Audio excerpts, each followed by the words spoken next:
Good evening students, welcome back. I am making this video for standard 10. Subject is history. Name of the chapter is nationalism in Europe. This is the fifth part of my video. Now let's start. In the previous class we had discussed about the unification of Germany. How Bismarck, the Chancellor of Germany, a great diplomat, who through his efficient diplomatic skill, outstanding diplomatic skill, reinforced Germany and unified it. So it was a remarkable result that the Germans have got through Bismarck. Moving on to some other segments in this chapter, today we will discuss about the Greek War of Independence. Greek. What is Greek?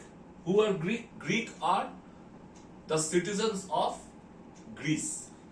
Greece is a European country, and Greece was under Turkish rule. On that time, Turkey was termed as Ottoman Empire. Greece was under Turkish rule, it was under Ottoman rule, and it was seen that the Greeks, they were being tortured. Now, in the Turkish rule, the life of the Greek people were very threatening. It was full of terror.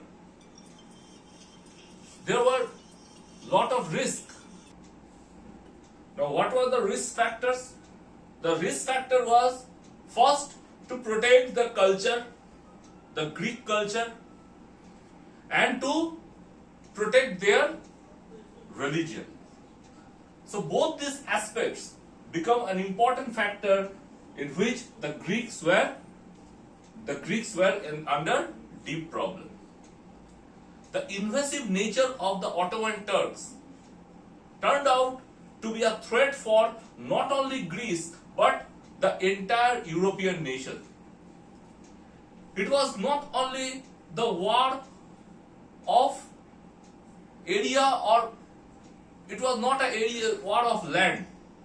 It was not an area of occupying areas. It was becoming a war of religion even. Now, the Greeks started to revolt against the Ottoman Empire in 1821.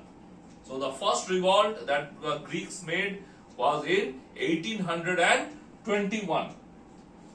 Now, on that time, the Turkish emperor, he was very, very powerful. And the Greek, the people, the citizens, the rebels who turned against the Ottoman Empire, they were dealt with very hard hands. They were being defeated. Some efforts were seen, but as the effort was completely unorganized and unplanned, so that the Greeks, they could not stand against the powerful Ottoman Turkish emperor. Now, this invasive nature of the Turks, threatened most of the Christian supporting nations. The Europeans, they started to accumulate, they started to come together, they become a cluster. Why? In order to stop the invasive nature of the Ottomans. And the countries like Russia, England and France, all together, they defeated the Turks. They came together, they took the support of the other European nations. It was now no more a war of land or area, it was becoming a war of preventing their culture, their heritage, as well as their religion. So most of the European nations, they came together and they defeated Turkey in a war, in a battle in 1827. By 1832, Turkey was almost, the influence of Turkey was almost over. The Greeks, by becoming unified and getting the support of the other European nations, Greece became a completely independent state in 1832. In 1832, Greece got freedom from Turkish rule. And there was a treaty, an agreement, a treaty that was being signed. And the name of the treaty was the Treaty of Constantinople.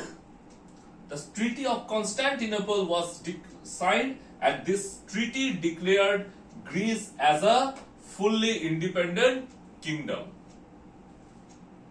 And Louis I, he became the ruler of Greece.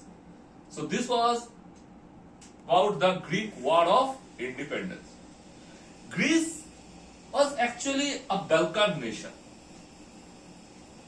And these Balkan nations, this proved to be a very important part in the European history.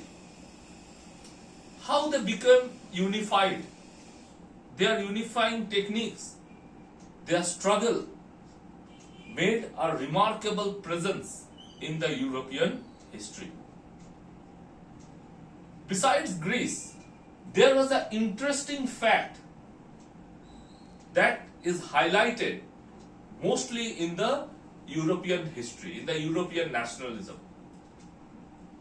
from which our great Indian writers on that time, such as Rabindranath Tagore, Bankim Chandra Chattopadhyay, those people who got an idea, Raja Ram Mohan Roy, these are the important personalities who got the ideas from this nationalism in Europe. So, sharing the second factor, we will move on to another story that is about the nationalism of Poland. Now, it is believed that Poland was very famous for its culture. Many beautiful writers, poets, they were born in Poland. The people of Poland are known as Poles, and the language that they speak is known as Polish. Now, culture, art, and poems became the main weapon of Poland. So here, what is that? Culture, art, and poems. Now, Poland, it was suppressed by Russians. Poland was under the Russian rule, and the Russian wanted to dismantle or dilute the culture of the Polish people. But till that time, the print revolution had already reached Europe, and it was in its full momentum. And because of that, what happened? The flourish of print culture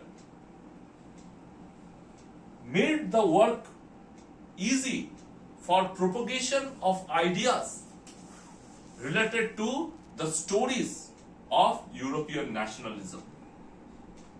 The people started to follow the ideas of various revolutionaries. Now, if we take the example of our Indian personalities, such as Rabindranath Tagore, the names that I told before, Bankim Chandra Chattopadhyay, Raja Ram Mohan Roy, these people, how they have got idea about European nationalism? They got the idea through print revolution, the books, the journals. These gave them the ideas that how these countries have got freedom. And so that was applied. Those formulas were applied. in the Indian War of Independence. And after analyzing the facts, these important personalities, they educated the people about fighting for freedom. So the ideas came from the European sides. So these some of the things. Now talking about Poland, it was seen that the Russians started to invade the Polish people not only by territory but also through culture. They wanted to dilute their culture. They wanted to completely transform their culture. Culture from Polish to Russian. They wanted to bring Russian in their main culture. But the Polish people, they were so stubborn, they were so rigid in their culture that they did not allow the Russian culture to be penetrated into their heart. They didn't allow the Russian to come inside or to penetrate into their feelings, into their language, and they remain stuck in their own language, their own literature, their own poem. Even in the educational institutes, in the educational schools, the people, they did not want to study the Russian language, which was served them by telling them it was a dish of development, you can say, which was told that the Russian will bring them a wave of development in them, but they did not want the development. They struck in their own culture. So this helped them to unite against the Russian invasion. So what we analyzed in that the art, culture, all these things, literature, poems, it played a very important role in the nationalism of Europe that brought the feeling of collective belonging. An image of nation, it became an important part.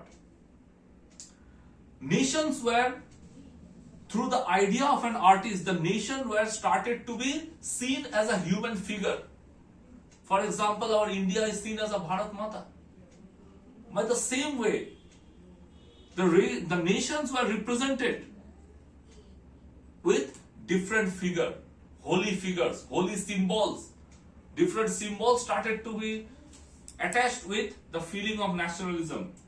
So all this brought the feeling of collective belonging in the hearts of the people, as well as the feeling of nationalism. So this was all about the Greek War of Independence and nationalism in Poland. So I will come with the 6th part very soon. Till then, stay home, stay safe.